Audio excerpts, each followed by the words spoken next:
We would not be here talking about Idaho 4 all of this time later if it wasn't bizarre. You at least have to admit that this scene is bizarre. Welcome, this is part 2 of the crime scene. I'm just running through kind of weird things that I've collected or different things about the crime scene, so buckle up, it gets stranger. Next, I want to talk footprints, and specifically the latent footprint that they found.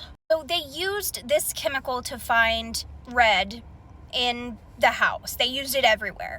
And they found a latent footprint right outside of Dylan's door. I've read that it was going towards the kitchen from Dylan's, door. And this detail has my head spinning because what? Now, like I said, this latent footprint was not visible to the eye. You had to use amino black to find it, but they did.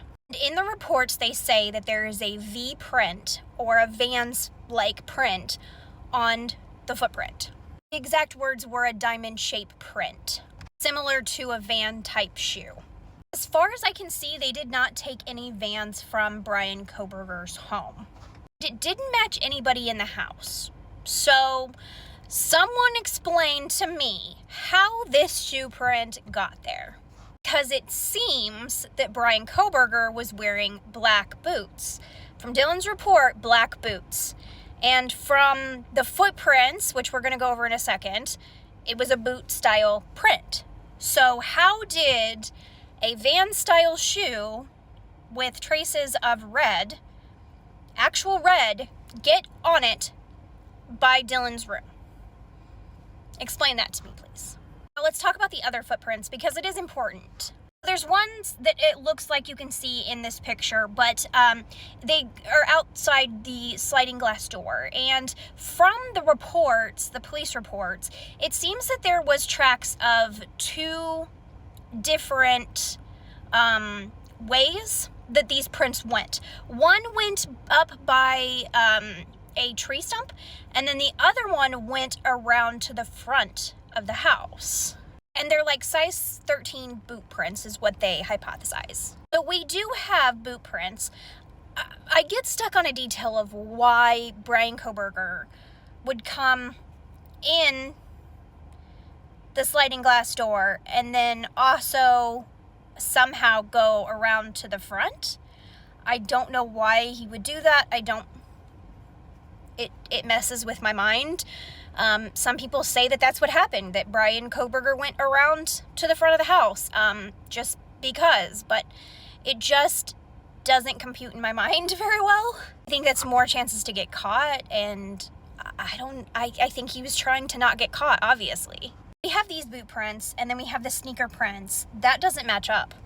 Another big thing is there's not drip marks, and when you're holding a kitchen utensil without any case, because the case is inside the house, there had to have been red on that.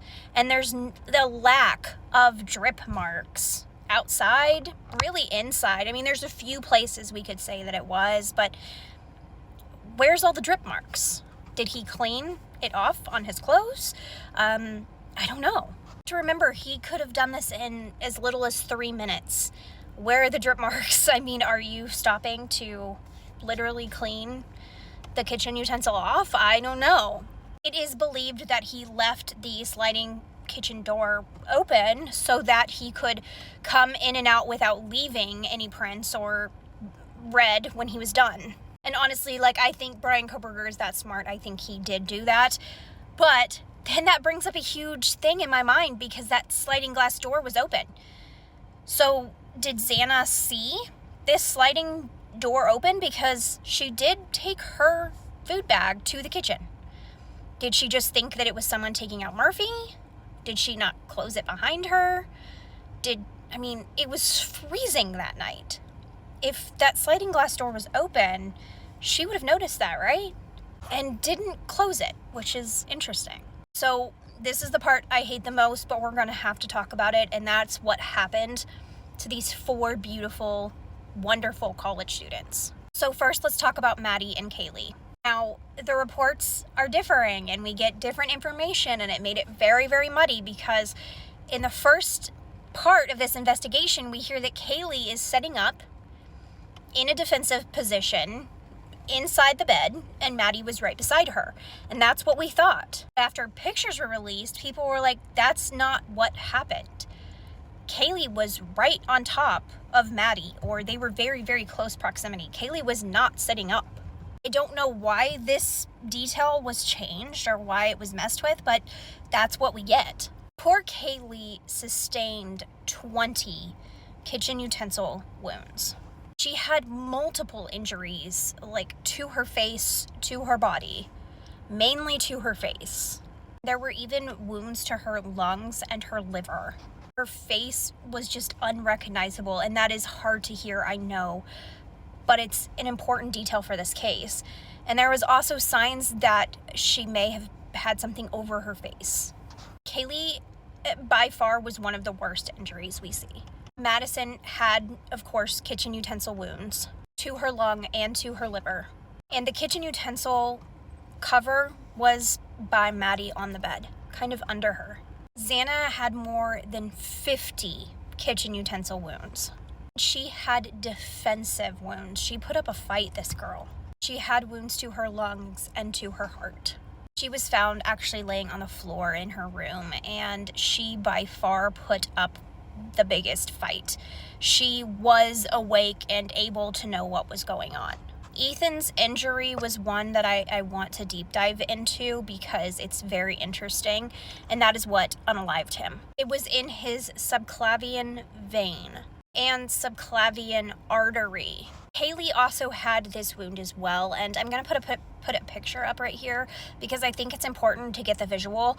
Your subclavian vein and artery is kind of by your shoulder.